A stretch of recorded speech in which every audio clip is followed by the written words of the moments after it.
આ બધું ભગવાનની કૃપાથી છે. જે થાય છે, જે થઈ ગયું અને જે થવાનું છે, આ બધું પરમાત્માની ઈચ્છા છે. એની ઈચ્છા વગર રાજા આ સૃષ્ટિમાં પવન પણ ફૂંકાતો નથી, સૂર્યનો પ્રકાશ પણ થતો નથી, અને કોઈ બોલી ચાલી કે હાલી પણ શકતું નથી.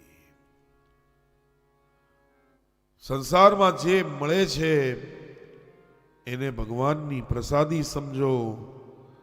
સુખ મળે તો એ ભગવાનની પ્રસાદી છે, દુઃખ મળે તો એ ભગવાનની પ્રસાદી છે, ધાર્યું કામ થાય તો એ ભગવાનની ઈચ્છા, અને કોઈ કામ અટકી ગયું ન થયું એ ભગવાનની ઈચ્છા.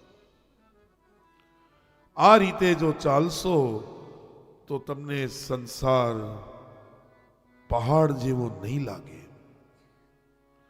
નહીં તો માણસની બુદ્ધિ પશુ જેવી થઈ જશે. પશુ જન્મે, આંખ ખોલે, ખાય, પીવે, પરિવાર ભેગો કરે અને અંતે મરી જાય. જીવ માયાના બંધનમાં એવો છે ને રાજા, કે પક્ષીઓને ખબર છે કે જે બાળક માટે એ આખો દિવસ ભટકી અને બધા અનાજ પોતાના મોઢામાં રાખી મૂકે છે, સાંજના સમયમાં જઈ અને એ પક્ષીઓ પોતાના બાળકોના મોઢામાં ચાંચ પરોવી એ અનાજનો માવો કરી એના બાળકોને જમાડે છે. એ જ બાળકો સમય આવ્યા વખત થઈ મોટા થઈને ઉડી જવાના છે. આ સંસારનું ચક્ર જીવ જાણે છે, પણ છતાં એની બુદ્ધિ એવી છે કે સમજવાની કોશિશ નથી કરતો. માટે રાજા, હવે તમે ભગવાનની શરણ તરફ જાઓ છો.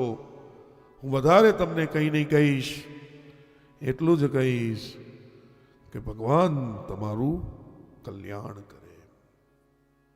કહી સુખદેવજી મહારાજ ઊભા થયા છે.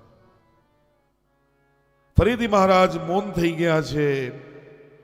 પોતાની માળા કરવાની દાંડી લીધી, આસન લીધું, આસનને ગોટો વાળ્યો, ડાબા પગ હાથની અંદર આસનને ખોઈશું છે.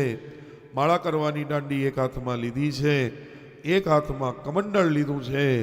ઊભા થઈ ફરીથી પરીક્ષિતજી મહારાજને આશીર્વાદ આપી સુખદેવજી મહારાજ ઉત્તર દિશા તરફ ગયા છે. સ્વર્ગમાંથી પુષ્પવૃષ્ટિ થઈ છે. બધા જ સભાજનો ઊભા થઈ ગયા છે અને કહે છે, બોલીએ સુખદેવજી મહારાજ